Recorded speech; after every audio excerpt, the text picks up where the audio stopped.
Kerim Gurban Epezow. Ömrümde bir gezek yalan sözledim.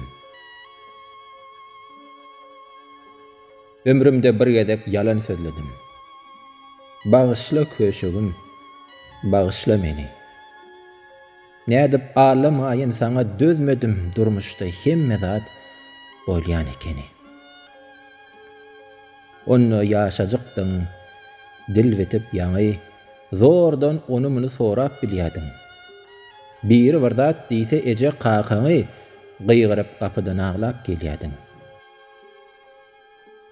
Derrewem öýkäňi ýatdan çykaryp, boýuma bökürdüň ýene. Oyunjokluň baryn gapdan çykaryp, üýşürip öňüme dökürdüň ýene. Menne çağalamy ýadyma salyp, bileje oýnardym oyunjokluňy. Kejejik möjegi elime alyp, kowalan bolardym goýunjuklaryny. Ejeňem güjüň böwrüne urup, möjegiň üstüne topulurardy. Bizim bu oýnumyz göwnüňden turup, seni jak-jakladyp, köp güldürerdi. Ümmülmez çağadyň.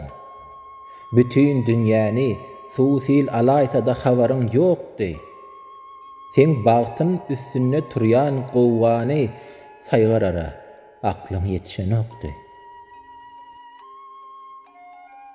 Şonna meýle tinlikli wasym giyip. Wagona münemde aşgawadymdan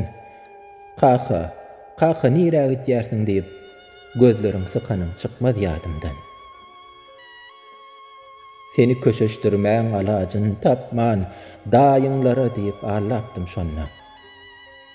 Gol bulap galanda gözleriň gyrpman, wagondan posalar ýollapdym şonna. Aşgabatdan gidip Berline çenli, ýeňiş bilen gaýdyp geldim sagaman. Ne şowuna ne de şuwuna çenli adam oglun ýeke gezek ağlaman, ağlapdym şo gezek. Ağlapdym seni. Bağışla köşegim, bağışla meni.